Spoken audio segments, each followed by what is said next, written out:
Pernah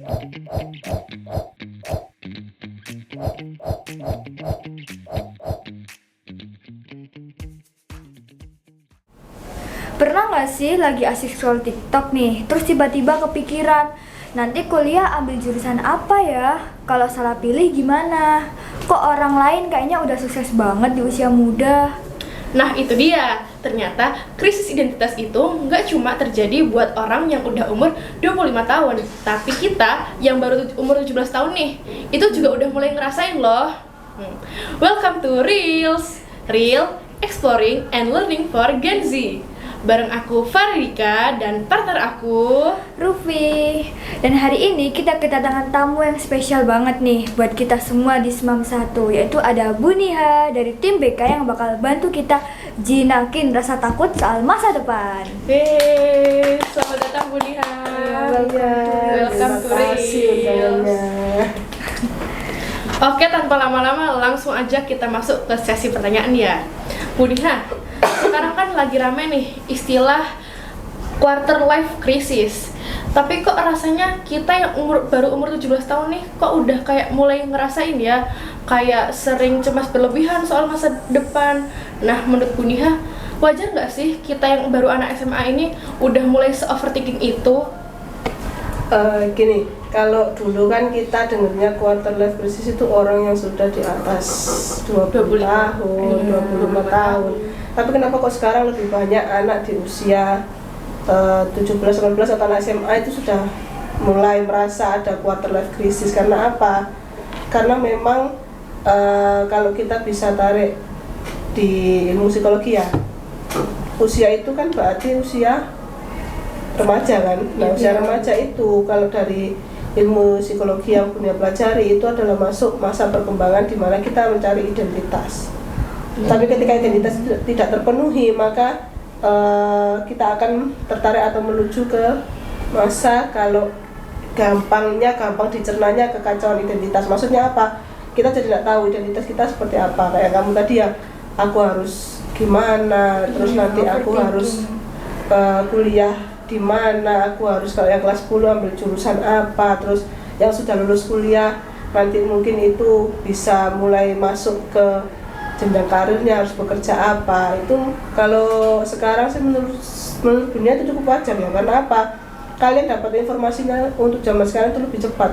Kayak misalkan di medsos, dari TikTok tentang jurusan itu ada banyak beberapa konten yang menarik tentang kalian baca, tentang misalkan nilainya, passing grade-nya berapa. Itu kan kayak buka di konten A bilangnya segini, konten B segini. Nah, itu kan termasuk informasi yang cukup cepat yang kalian dapat. Terus kemudian ada lagi, belum lagi dari teman-temanmu atau dari alumni yang sudah lulus.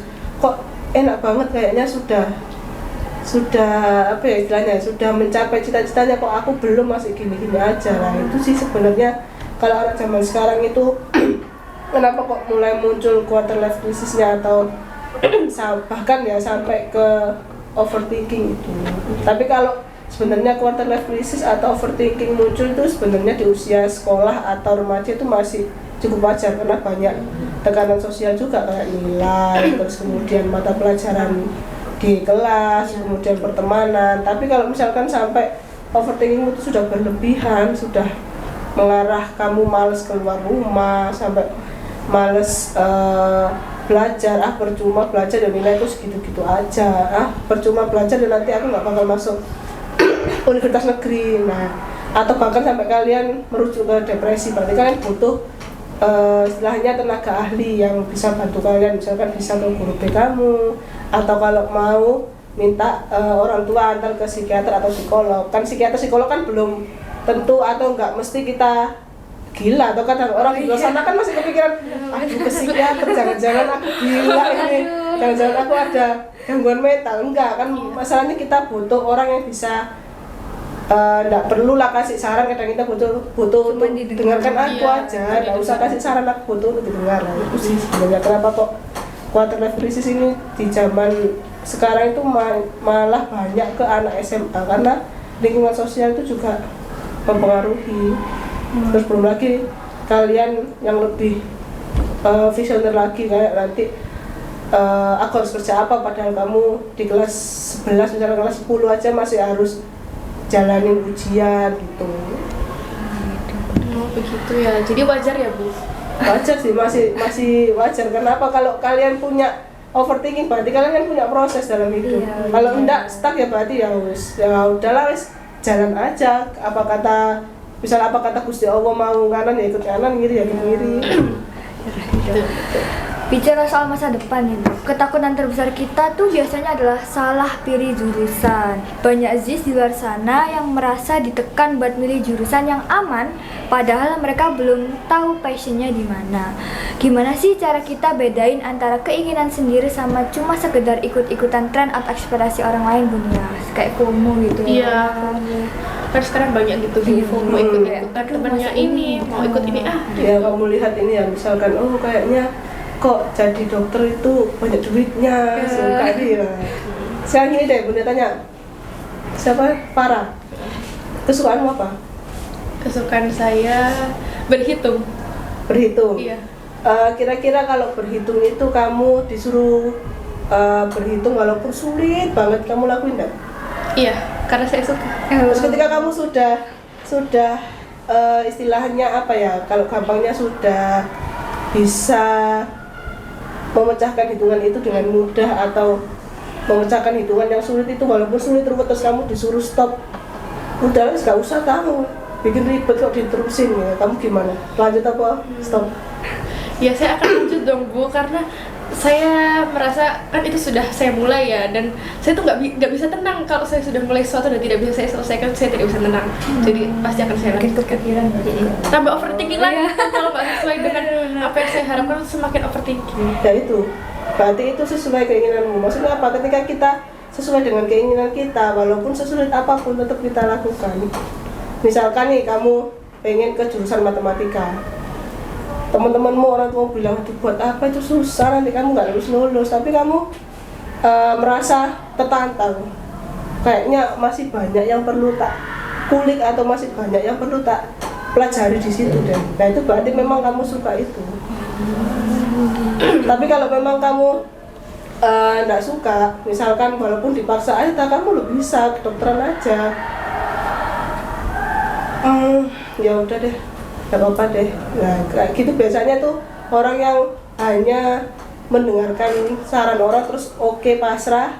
Beda lagi kalau misalkan kayak Faradi kan matematika misalkan berhitung, dia walaupun sumpah ruwet tak ketemu hasilnya disuruh stop ya nggak mau. Ya itulah orang kalau memang sudah suka itu kan disuruh stop sekuat apapun, walaupun ditunjukin misalkan bukti ya orang ini loh, orang jurusan matematika itu banyak yang stres, tingkat stresnya tinggi, dia tetap nggak mau. Ya nggak usah, ya udah itu kan mereka. Kalau aku tetap pengen tahu di dalam situ ada apa lagi ya. Itu mereka memang kamu suka.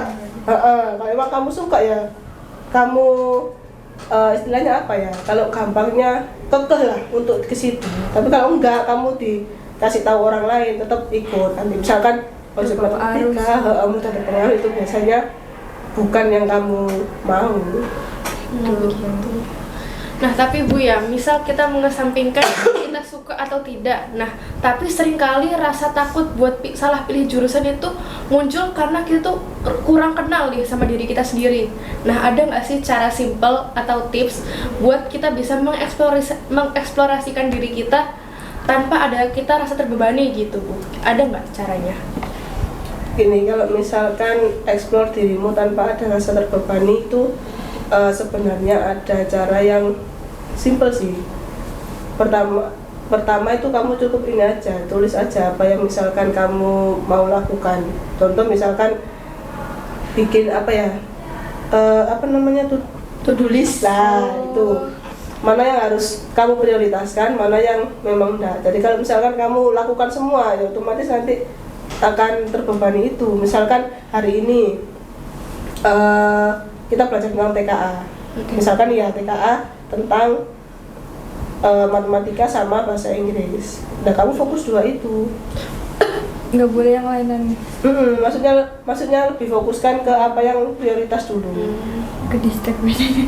Nah kalau sekarang kan lebih banyak distractnya kan. Misalkan kamu sudah fokus ke matematika sama bahasa Inggris, ternyata ada temanmu belajar biologi atau ekonomi, Jadi kamu ikut. Nah, itu sebenarnya komitmen kan itu sih, maksudnya satu aktivitas apa yang memang harus kamu selesaikan lebih utama. Terus kemudian kalau memang kamu suka melakukan sesuatu hal, maksudnya nggak bisa diem ya. Iya.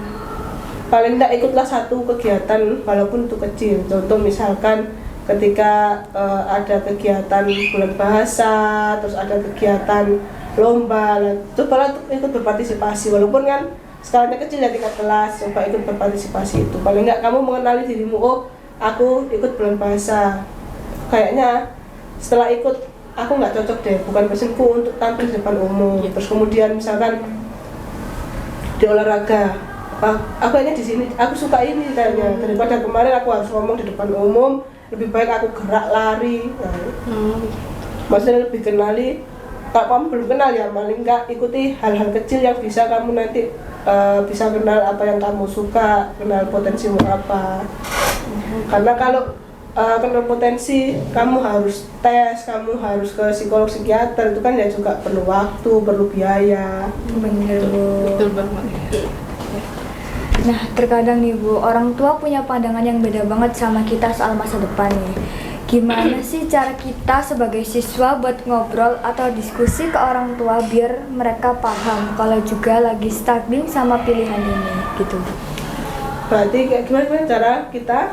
Cara apa berdiskusi ke orang tua biar mereka paham kalau kita juga lagi struggling sama pilihan ini gitu. Kalau berdiskusi sama orang tua itu sebenarnya beda ya, kayak kita diskusi sama teman.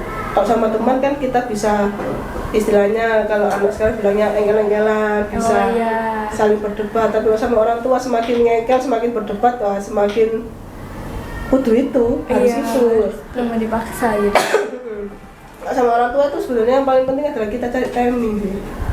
Cari waktu, maksudnya waktu apa yang misalkan orang tua lagi santai, lagi nggak banyak pikiran, terus lagi mau dengerin kita ngobrol, nah itu sih mungkin bisa kita masuknya di situ.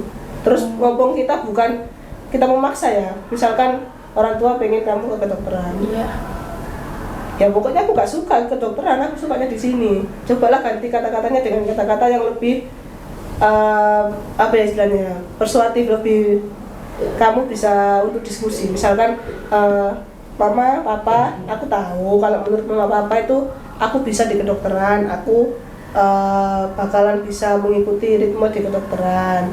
Tapi kalau semisal aku sukanya misalkan di perawat gimana, bukankah itu sama-sama, bukannya itu sama-sama di kesehatan.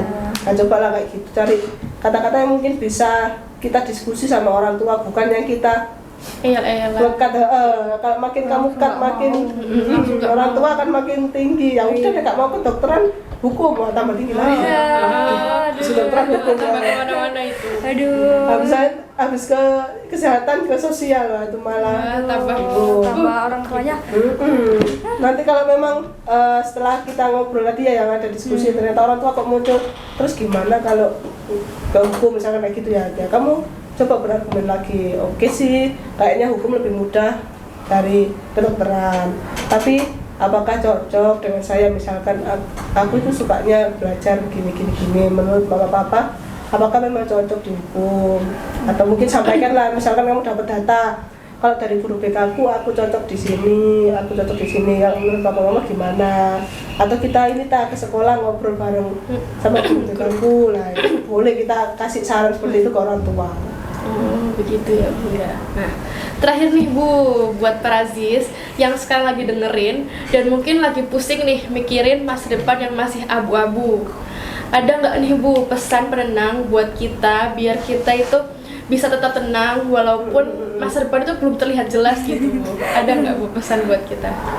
Jadi pesannya untuk kita semua ya, mungkin karir itu kadang menurut banyak orang itu adalah satu tujuan, tapi kadang juga menurut banyak orang itu adalah pemicu stres, bahkan sampai pemicu tadi ya overthinking.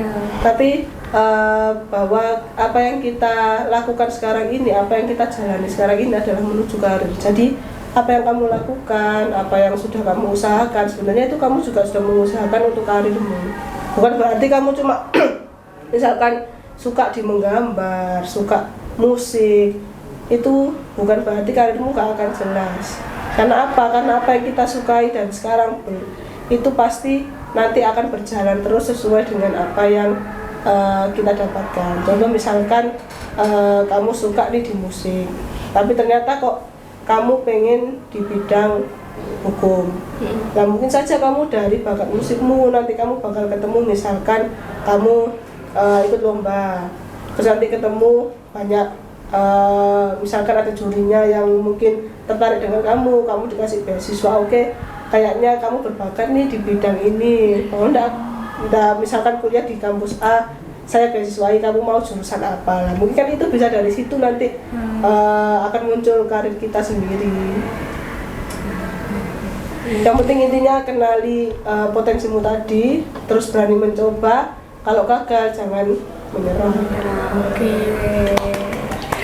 Gitu ya. Wah bener-bener insightful banget ya obrolan kita hari ini. Makasih banyak ya Bu Niha udah mau Sama-sama. berbagi perspektif yang bikin kita lebih jauh tenang ya. Iya, terima kasih banyak, itu benar memberi kita pencerahan ya. Iya bener banget. Yang penting kita itu harus terus belajar dan explore sesuai dengan intinya reels, exploring and learning. Explore dan terus belajar. Iya bener banget. Oke, terakhir. Mungkin sebelum kalian tutup ya. Iya. Quarter life crisis apa enggak? Iya banget. Sebenarnya itu berapa sih? Kelas 11. Kelas 10. Kelas 10 quarter life crisis. Enggak terlalu. Enggak terlalu, masih belum Iya, belum. Masih mungkin Aduh. quarter life crisisnya masih Aduh. 10% masih sosum saintek. Kalau ini Iya. udah mulai Kelas 11 jurusan mana, jurusan mana. Nah, kita udah gak bisa bingung lagi, bukan udah harus dipush buat belajar apa gitu. Aduh. nanti meningkat lagi di kelas 12. Takut. Ya, nggak apa. Jangan takut, untuk kita jalani semua, aja. ya. Semangat untuk kita semua. Dan makasih banyak juga buat para Ziz yang udah dengerin dari awal sampai akhir podcast ini. Sampai jumpa di episode selanjutnya. See you, Ziz.